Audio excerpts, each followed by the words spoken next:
Hi friends!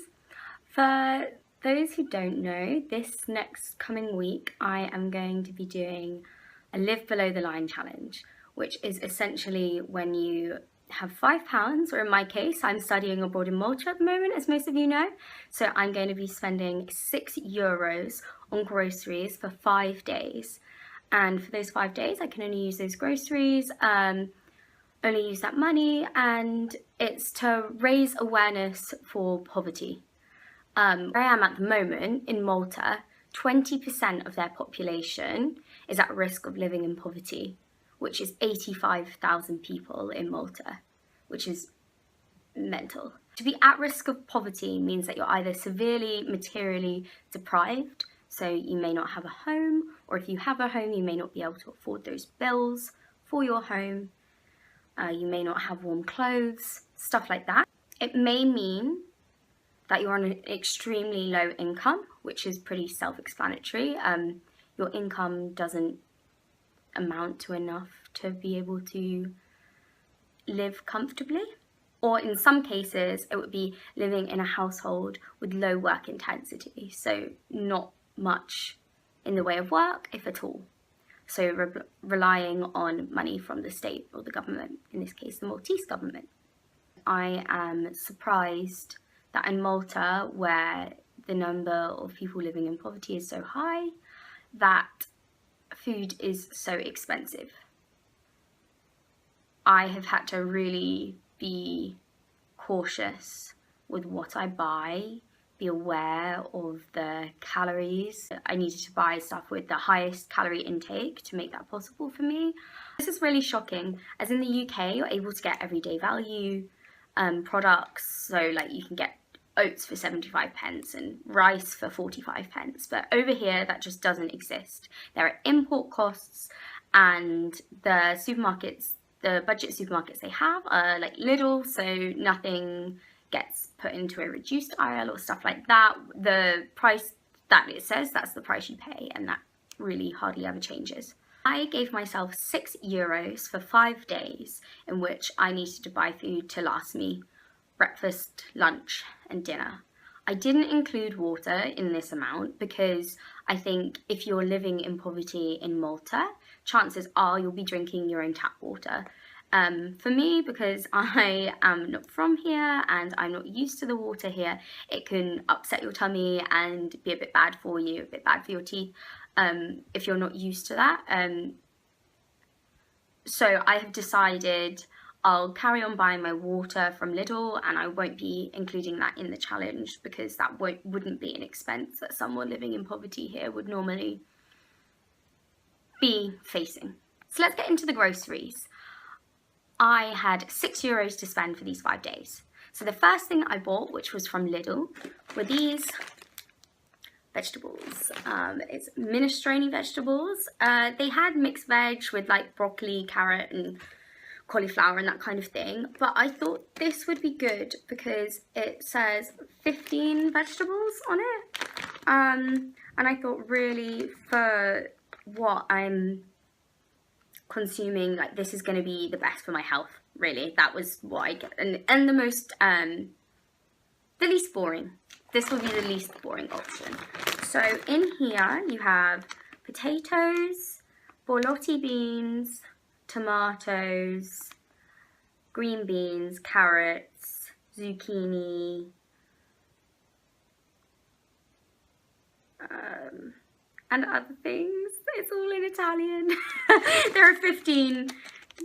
There are 15 vegetables in here.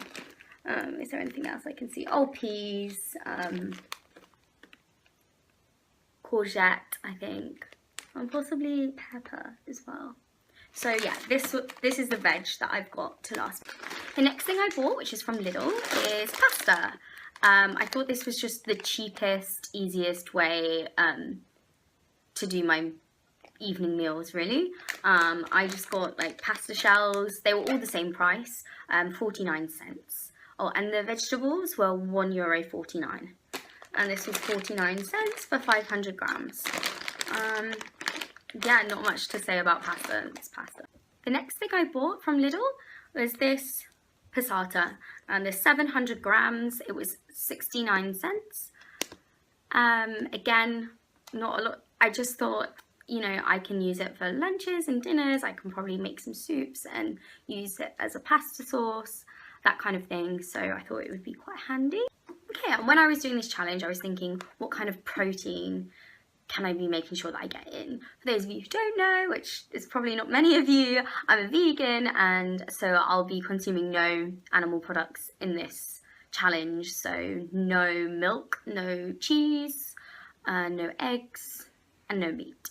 So for my protein, I got a can of lentils. These were 45 cents, and they have 4 grams of protein for every 100 grams. And this is a 400 gram can, so that's pretty good. I thought that was fine. And then the other can that I got was a can of chickpeas. Really, I was thinking that this would be good to make like burgers with. I could do chickpea and vegetable burgers and just mix it up a little bit, you know, but this has 7.1 grams of protein to every 100 grams. And again, this is a 400 gram can. So pretty good on the protein. The final thing that I got from Lidl is this potato. I got quite a big one. It was 46 cents, I believe. I didn't have enough in the budget to get a bag of them, so I thought at least if I got this big one, that can probably do 2 meals, I guess, because it's fairly large, and I can either bake, well, I'll probably bake it or maybe make some fries in the microwave or something like that to have with some chickpeas and veg and stuff. So the next shop that I went to was called Aroma Confectionery. This is just a corner shop, but they sell the cheapest oats. So in preparation for this challenge, I went to quite a few shops in my town, which is San Juan, to find the cheapest deals, really. I was looking for breakfast food, something that I didn't need to have milk with, because soya milk here is quite expensive. So I wanted something that I would be able to just eat as is, really. So I got oats because I can just use hot water from the tap with them. So this is what I got from Aroma. It's 500 grams of oats, and that was for €1.10. Really, if I was living on a budget full-time, well, I live on a budget, I'm a student, but if I was living on this kind of budget full-time, then I would have got a bigger bag of oats. As it stood with my budget for these 5 days, it was cheaper just to get a 500 gram, and I'll just be eating this for breakfast every day, standard porridge. Luckily, I like porridge. I normally put a bit of banana in it and some flaxseed and chia seeds, so I won't be having any of that. I'll just be having plain porridge. But I thought this would also be quite nice when I'm making the burgers. I can add some oats just for a little. Normally I'd add flour when I'm making those kind of burgers. Obviously I don't have flour, but I could make some oat flour in a blender. I could just blend some of these up, or to be honest, I don't think I'll bother. I think I'll just add some oats because they're very bland. Like I won't be able to tell, I don't think. Okay, so now I have my final 2 items, and I went to a greengrocer's for this. So I got one really big onion. This onion was 50 cents, which is quite a lot for an onion, but it was definitely cheaper going to a greengrocer's in Malta than buying it from a store. But also it means you can buy them singularly, so I only needed one. This is a really big one, so I think this is gonna probably do me for the week, to be honest, for the 5 days. So I'm quite happy with that. And then the final item I have is a banana.